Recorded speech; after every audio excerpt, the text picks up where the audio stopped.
থেকে দিই, কম দিয়ে বেশি দিতে এফডিআই এগেন্সে তো লোক আছে।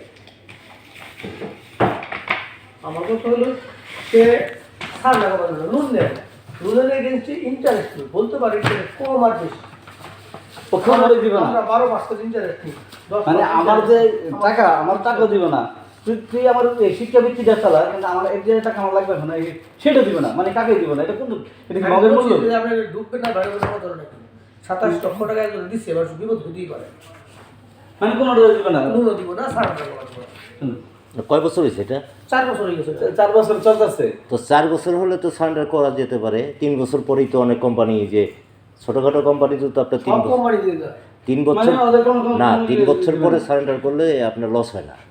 আমি কই লসই হোক, আমার তো বলবো যে ভাই লস হবে, আচ্ছা লস হলে আমি লোন দিই, লোনের ইন্টারেস্ট দিব, মানে কোনো দিব না, আমার টাকা রাখছি, আমার টাকা দিবে না। 27 লক্ষ টাকা আছে, আমাকে বলে যে 27 লক্ষ টাকা আছে, 15 লক্ষ টাকা লোন দেবো, লোনের এগেন্সে আবার ইন্টারেস্ট দিব, ওরা হেগোটা হেরা দেবে, ওটা আমরা দিব, এটা দিবে সেই ইন্টারেস্ট দিচ্ছে না আমাকে, না কেন দিবে না ও?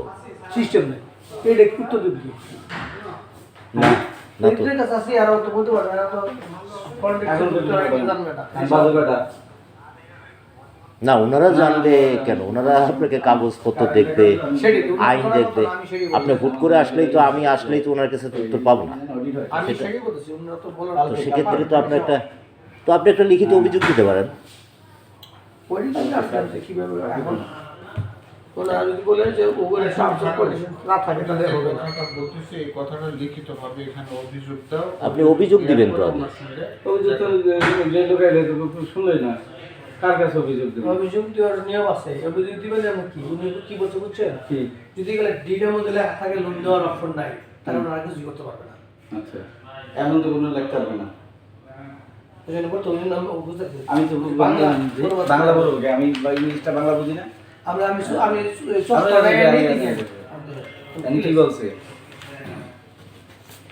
কি করতে চাই বেয়াদব একটা 89 কি লেখা তো 89 লেখা আছে, section 89, surrender of policy at policy holder option. The holder is a relevant policy which has been in force or for not less than 2 years. 2 years may make in writing a request to the insured to surrender the policy.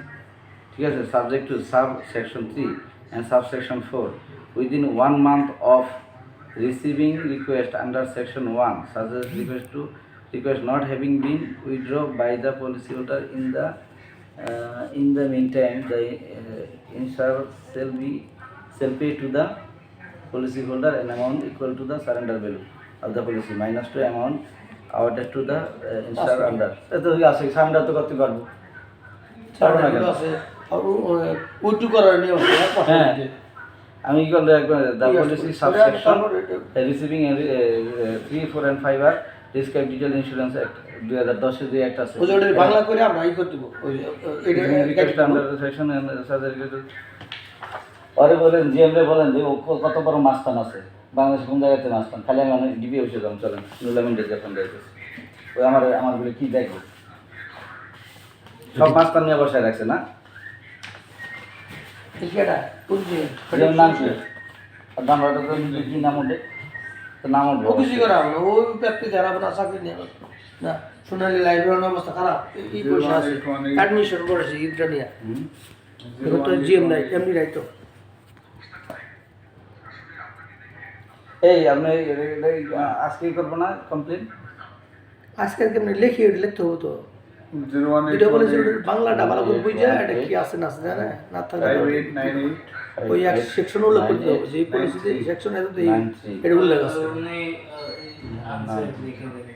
হ্যাঁ বিকাশ, ওই ব্যাংকের নাম বিকাশ। কিছু হ্যাঁ, এই যে আপনি একটা কপি নিতে পারেন, দেখবো কি একটু দেখেন। ওর নাম হচ্ছে হলো বিকাশ চন্দ্র নাকি বিকাশ আন্ডার রাইটিং। ওকে, আন্ডাররাইটিং মানে লেখালেখি করে এগুলা এই নাম্বার দিছে ফোন দেন আপনি, বাড়ি কোথায়? যে বিকাশ কিন্তু খারাপ ব্যবহার করতেছে, আপনি কি করেন? আমি যেমন মন্দির মসজিদের ফোন দেন, যে তবে পলিসিতে তো লেখা আছে সারেন্ডার করতে পারবো, কি করতে না, পারবো। 2 বছর পরে তো সারেন্ডার আছে। হ্যাঁ, যে তারপরে তুই বিকাশের দিশা বিকাশ হয় কোন টিভিতে উল্টাইব আর মন্দিরের মশাদ ফোন দিতে আপনার লজ্জা লাগে? লজ্জা লাগবে কি জন্য? আমি কি কথা বলিনি কালকে? উনি তো নাম্বার